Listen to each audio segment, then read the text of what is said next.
नमस्कार और स्वागत है आपका हमारे एक और नए episode words unveiled author conversation with white falcon. आज हम एक खास ऑथर कुलदीप सिंह जी के साथ बात करेंगे जो हमारे देश के ग्रामीण विकास एवं पंचायती राज यथार्थ संदर्भ एवं चुनौतियों इस विषय में अपनी किताब लिख चुके हैं।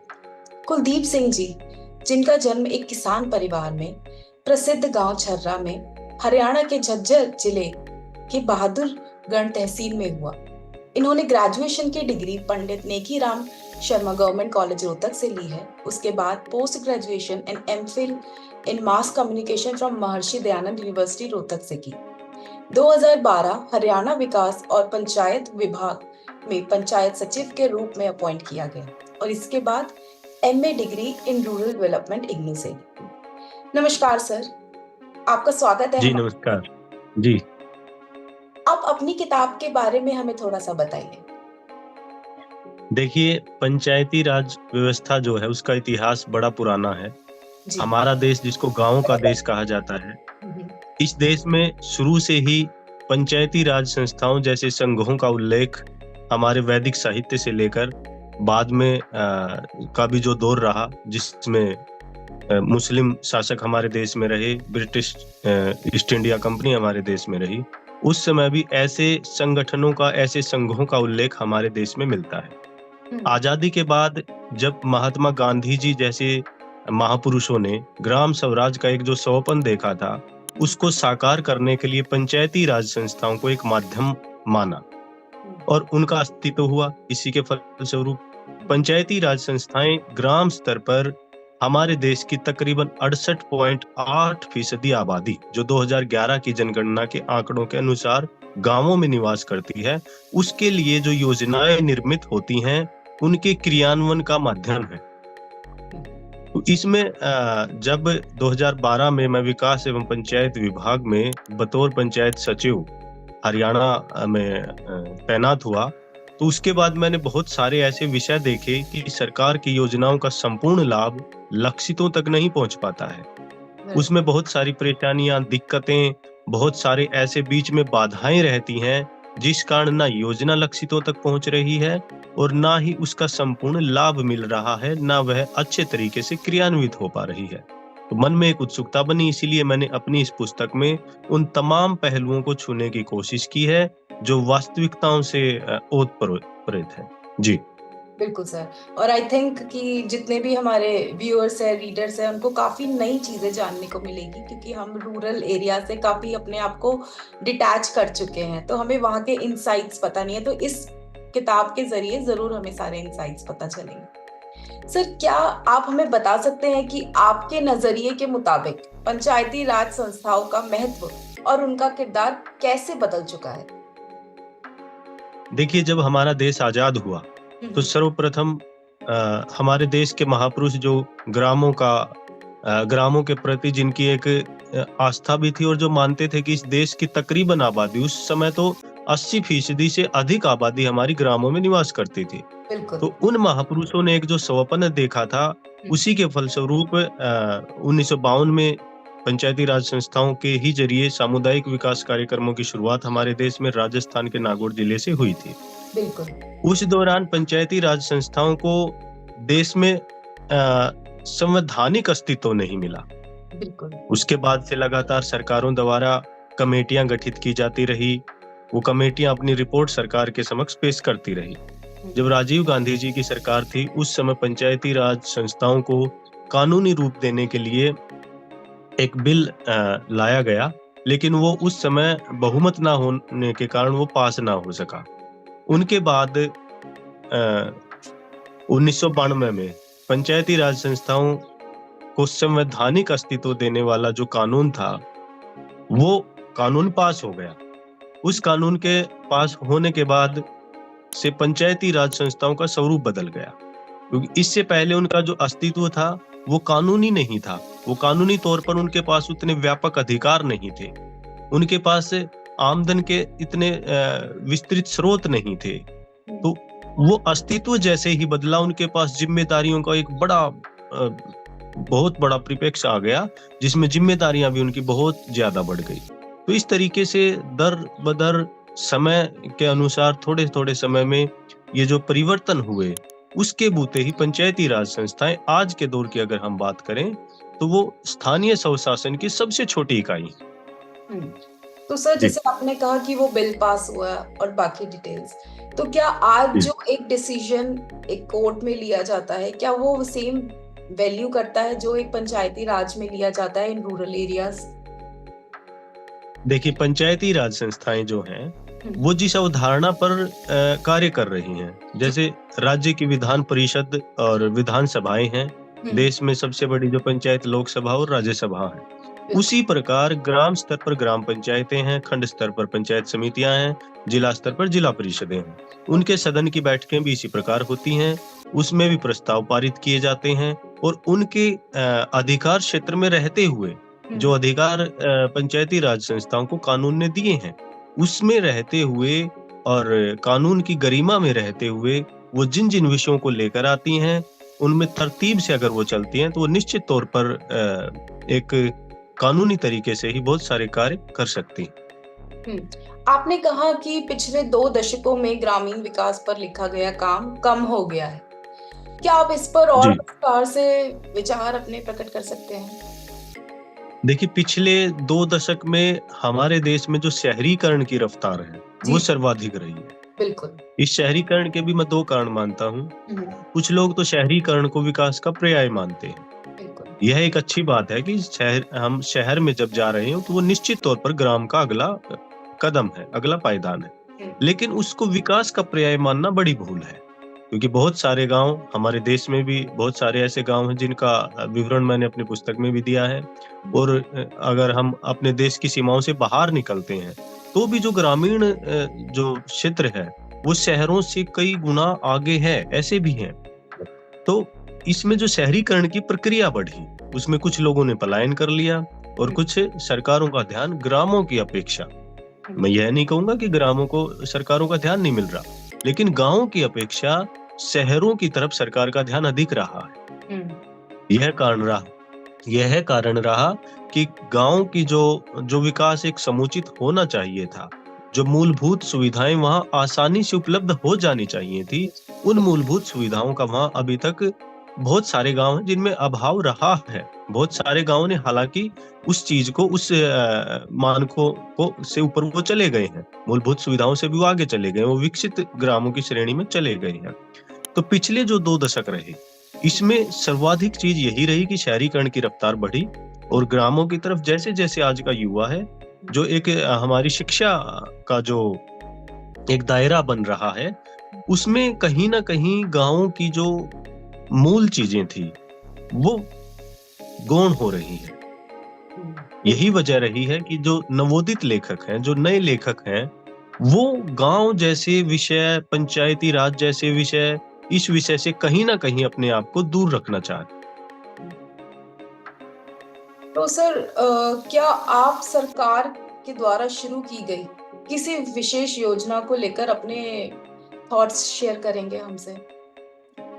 देखिए, सरकारें देश में शुरुआत से ही जब भी सरकारें रही हैं, तो उनका जो मूल केंद्र रहा है, ग्रामीण भारत उनका मूल केंद्र रहा है।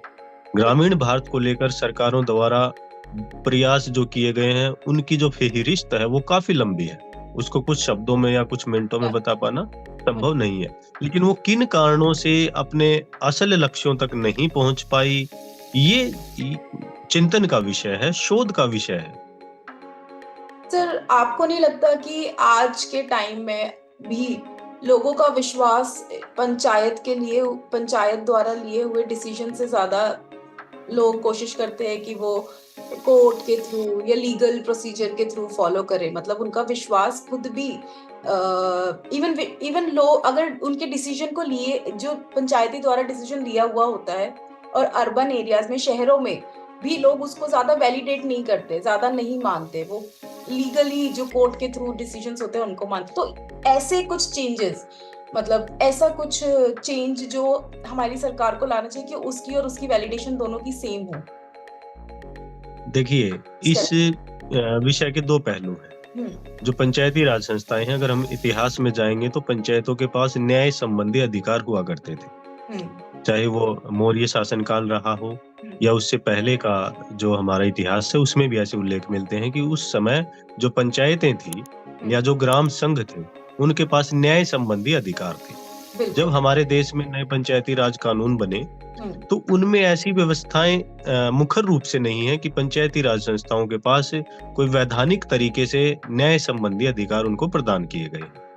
तो जो वो एक परंपरा चल रही है, पंचायतों के जो फैसलों की परंपरा है, उसमें जो पारंपरिक पंचायतें हैं, जो बगैर चुनी हुई पंचायतें हैं, जो गांव के प्रबुद्ध लोगों का एक समूह है, जी जी ज्यादातर जो इस तरह के फैसले हैं वो समूह करता है। जी।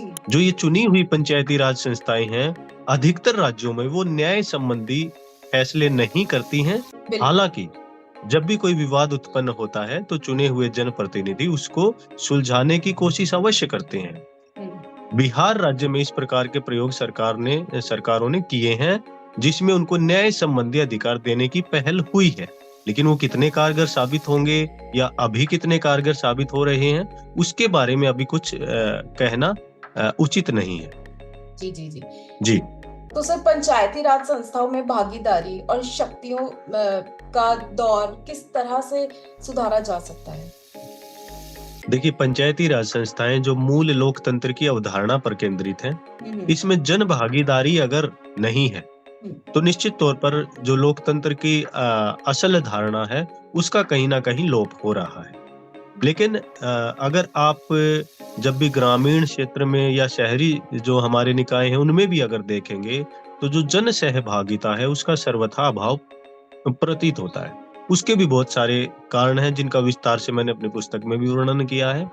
कुछ कारण ये भी हैं कि पंचायती राज संस्थाओं में जो सकारात्मक जन सहभागिता होनी चाहिए, जो लोग सकारात्मक रूप से इन संस्थाओं में सहभागी हों, सहयोग करें, वो उन लोगों की संख्या कम है या वो बैठकों में भाग नहीं लेने आते हैं।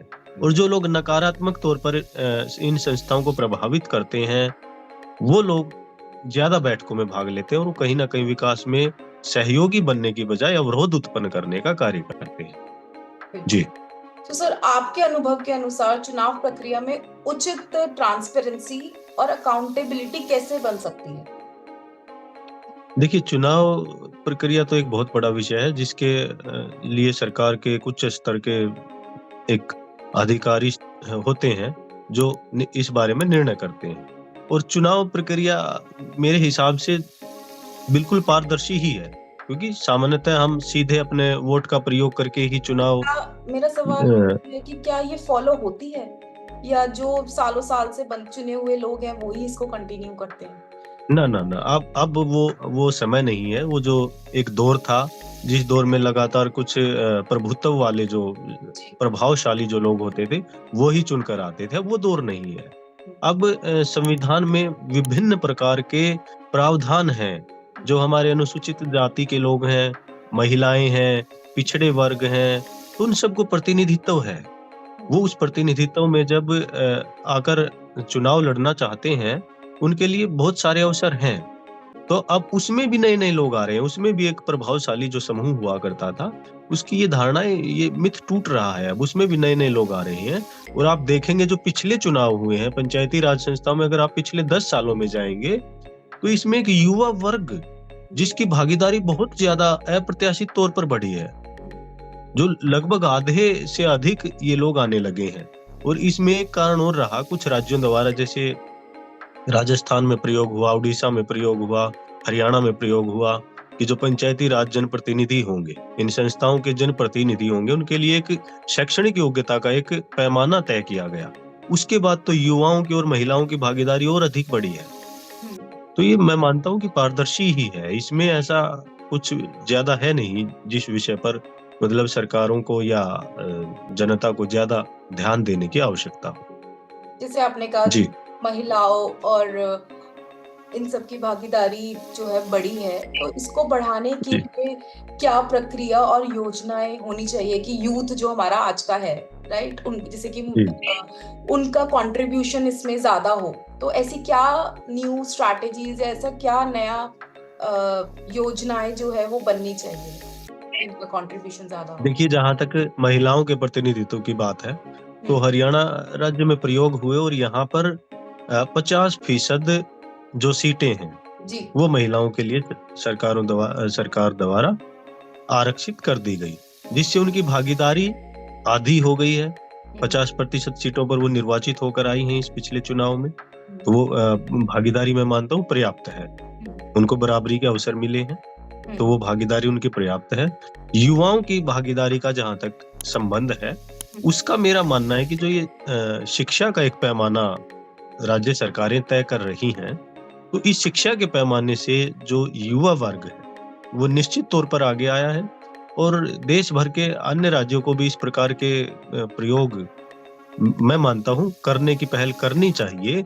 उसमें यह भी नहीं है कि कोई उच्चतर दायरा, उच्चतर कोई पैमाना वो तय करें। कोई न्यूनतम भी शैक्षणिक योग्यता वो रख सकते हैं, कम से कम साक्षर होना भी आवश्यक कर सकते हैं, या उससे कोई थोड़ा बहुत ऊपर भी वो रख सकते हैं। तो उससे युवा वर्ग को एक प्रोत्साहन भी मिलता है, उनमें उत्साह भी बढ़ता है, और चुनाव लड़ने की प्रेरणा भी उनको मिलती है। बिल्कुल जी। तो सर, आखिर में आपकी किताब से क्या संदेश मिलता है और क्या आप उम्मीद करते हैं कि इससे लोगों को क्या प्रभावित होगा, इससे लोग कितने प्रभावित होंगे? देखिए, मेरा एक प्रकार से एक रुचि रही है कि मैं पुस्तकें पढ़ता रहता हूँ। तो मैंने पुस्तकों में ज्यादातर देखा है, हालांकि बहुत सारे जो समाजशास्त्री रहे हैं जिन्होंने गाँव के बारे में बहुत अच्छा लिखा है, और उनसे हमें प्रेरणा भी मिलती है। लेकिन एक चीज का मैं अभाव मानता हूँ कि एक जो लेखक होता है, वो जो प्रशासन के अंदर की जो चीजें हैं, अंदर की जो एक किस प्रकार से अंदर से कार्य होते हैं, किस प्रकार के दबाव उनके ऊपर रहते हैं, किस प्रकार का प्रभाव उनके ऊपर रहता है, योजनाओं के क्रियान्वयन की जिम्मेदारी कैसे रहती है, और उसके बावजूद वो जो बाहरी पहलू होता है जिसको हम देख पाते हैं, जिसको आम जन देख पाता है, वो एक अलग पहलू हो गया, अंदर का एक अलग हो गया। तो पुस्तकों में ज्यादातर लेखक जो होते हैं वो बाहर के पहलू को तो आसानी से देख पा सकते हैं, वो अंदर क्योंकि उसका वो हिस्सा नहीं होते हैं प्रशासन का खुद, तो वो अंदर का हिस्सा वो नहीं देख पाते हैं।